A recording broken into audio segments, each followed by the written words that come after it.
Trump, Kim జోలికి వచ్చే అవకాశాలు ఏమైనా ఉన్నాయా? ఇప్పుడు ప్రపంచం ఆలోచిస్తున్నటువంటి విషయం ఏంటంటే ఇదే. అమెరికా అనుసరిస్తున్నటువంటి డికాపిటేషన్ స్ట్రైక్ ఏదైతే ఉందో, తల తీసేయడం లేదా తల నరికేయడం లేదా వాళ్ళ అసలైనటువంటి ఆయువు పట్టు మీద కొట్టడం. ఇప్పుడు నికోలస్ మదురోని కొట్టడం, అంటే ఆయన్ని బంధించడం, ఆయన భార్యని కూడా బంధించడం, మహిళని చూడకుండా ఆవిడని కూడా బంధించారు. అంటే తెలివిగా మళ్ళీ ఇప్పుడు ఆవిడ ఉందనుకోండి, అక్కడ మళ్ళీ నియంతలాగా వ్యవహరిస్తుంది. లేదనుకుంటే ఆవిడకి ప్రజల యొక్క సపోర్ట్ ఉంటుంది, ఆవిడ మళ్ళీ ప్రధానిగా ఉంటుంది. ఇదంతా కూడా ఎందుకు అని ఇద్దరిని అరెస్ట్ చేశారు. అలాగే ఖమేనీని పూర్తిగా లేపేశారు, మరికొంతమందిని భయపెడుతున్నారు. ఇలాంటి పరిస్థితుల్లో ఇప్పుడు ఉత్తర కొరియా నియంత కిమ్ జోంగ్ ఉన్ జోలికి వస్తే కనుక పరిస్థితి ఏంటి? ఎందుకంటే అక్కడ ప్రజలు కోరుకుంటున్నారు. నియంత అంటే నిజంగా ప్రపంచంలో నెంబర్ 1 నియంత కిమ్ జోంగ్ ఉన్నే. ఆ జనానికి బయట ప్రపంచంలో ఏం జరుగుతుందో తెలియదు, అలాగే బయట ప్రపంచానికి అక్కడేం జరుగుతుందో తెలియదు. ఏ టీవీ ఛానల్ అయినా, నెట్ అయినా ప్రతిదీ ప్రభుత్వ అధీనంలోనే ఉండాలి. అంతకు మించి ఎవరైనా యూజ్ చేస్తే చంపేస్తుండేవాళ్ళు. పైగా తనకు కావలసిన విధంగా అన్నీ మార్చుకున్నాడు. ఎవరైనా వ్యతిరేకంగా మాట్లాడినా లేకపోతే చర్యలు చేసినా చంపేస్తాడు. నవ్వినప్పుడు నవ్వాలి, ఏడ్చినప్పుడు ఏడవాలి. అలా చేయకపోతే చంపేస్తాడు. అలాంటి నియంత.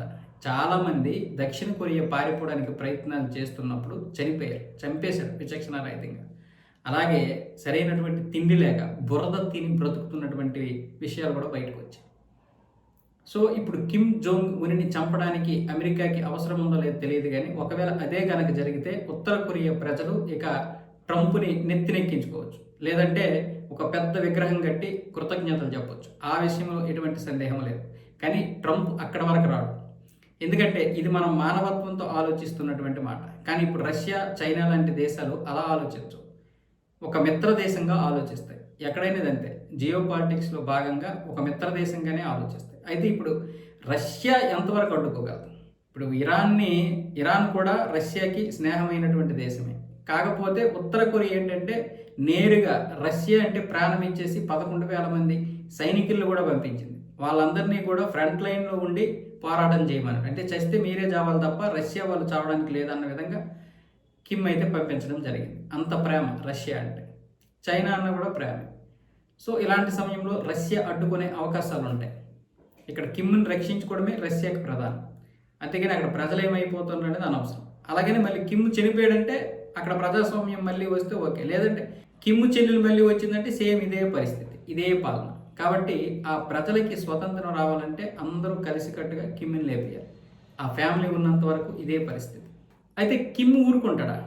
కిమ్ మాత్రం ఇప్పటి నుంచే బెదిరిస్తున్నాడు. నా జోలికి వచ్చినా, నా దేశం జోలికి వచ్చినా అణుబాంబులు వేసి చంపేస్తాను, ప్రపంచాన్ని నాశనం చేసేస్తాను అంటున్నాడు. ఎందుకంటే అక్కడ అణ్వాయుధాలు ఉన్నాయి. సో ఆయన వేసినా వేస్తాడు, అలాంటి మెంటలోడే. కాకపోతే అణుబాంబుల జోలికి వెళ్ళడానికంటే ముందే అమెరికా పక్కా ప్లాన్ వేసి చంపేస్తాడు. అంటే ఆ కెపాసిటీ అమెరికాకు ఉంది. అయితే ఇక్కడ కిమ్మిది చాలా వరకు మేకపోతు గాంభీర్యం. బయటి ప్రపంచానికి తెలియని విషయాల గురించి ఏదో అక్కడ ఉంది అనుకుంటాం, కానీ పెద్దగా ఉత్తర కొరియాలో అంత ఇదేం లేదు.